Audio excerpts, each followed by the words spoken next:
इसलिए देश में इस निराशा को समाप्त करने के लिए व्यक्ति को धर्म का आश्रय लेना चाहिए। यदि मानव के पास धर्म का आश्रय रहे तो उसको एक रहेगा लाभ कि यदि आज स्थिति मेरी ठीक नहीं हो रही है तो कल जरूर हो जाएगी, और वो अपने जीवन को समाप्त करने के बहुत ही वे ऐसे संवेदन क्षण होते हैं उनमें से उबर सकेगा। आज प्रातः काल भी मैंने एक घटना यहां के समाचार पत्रों में पढ़ी, बड़ी पीड़ा हुई। यदि उसके पास थोड़े से धर्म का बल होता, यदि कभी वो यहां सत्संग में आ गया होता तो उसे जिजीविषा जगी रहती, और इतना योग्य और इतनी प्रतिभा होने के बाद उसे शायद अपने प्राणों से हाथ न धोना पड़ता। धर्म का आश्रय इसलिए लेना चाहिए कि जब तक आपको आपकी इच्छा के अनुरूप अर्थ की प्राप्ति न हो जाए तब तक आप कम से कम परिश्रम करते हुए, श्रम करते हुए नए मार्गों की खोज करते रह सकें और जीवन को समाप्त न करें। गोस्वामी तुलसीदास जी महाराज ने सारे संसार को आश्वासन दिया। मुझे ऐसा लगता है आप सबको वो चौपाइयां याद हैं। जब आपके पास कभी अर्थ का अभाव होने लगे, मेरा विनम्र निवेदन है उस समय आप धर्म का अधिक आचरण करने लगे।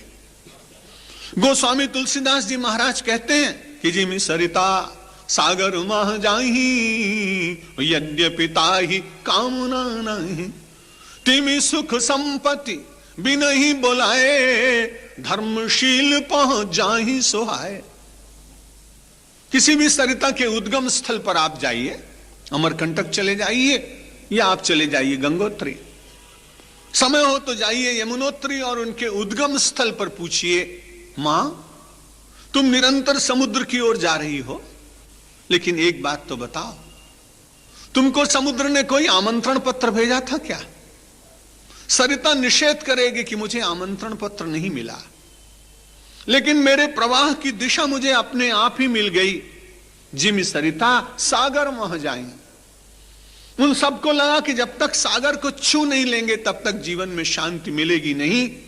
बिना आमंत्रण के सरिताएं समुद्र को छूने के लिए ललक रही हैं, दौड़ रही हैं, तीव्रता पूर्वक जा रहे हैं। जिमि सरिता सागर मह जाहि, और यद्यपि ताहि कामना नहीं, समुद्र को कामना नहीं है क्योंकि वो तो आपूर्यमाण अचल प्रतिष्ठम है। गोस्वामी जी महाराज ने कहा, अविश्वास के क्षणों को समाप्त करके धर्म पर विश्वास करते हुए कर्म भी करिए और धर्म का आचरण भी करिए।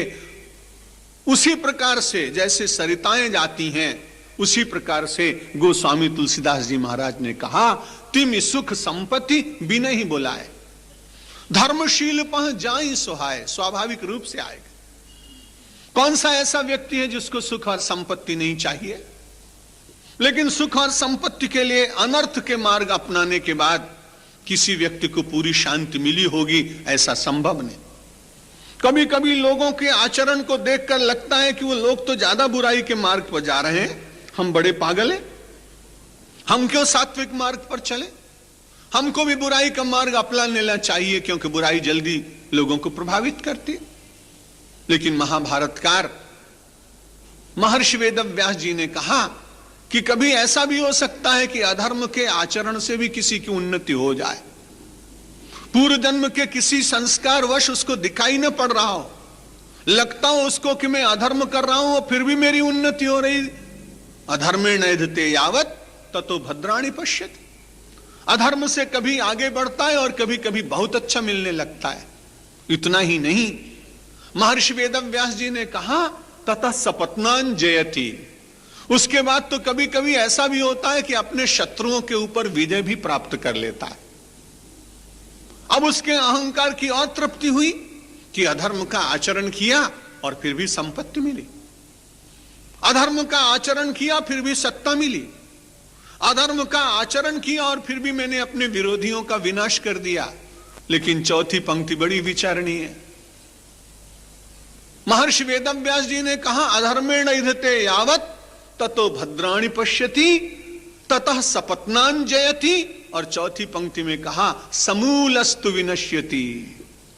फिर ऐसा काल आ जाता है अचानक कि जितनी उपलब्धि है, जितनी श्रेष्ठता है, जिसमें बहुत फूला फूला अभिमान के कारण गर्दन को उत्तुंग करके चल रहा था, वो सब कुछ एक साथ समाप्त हो जाता है।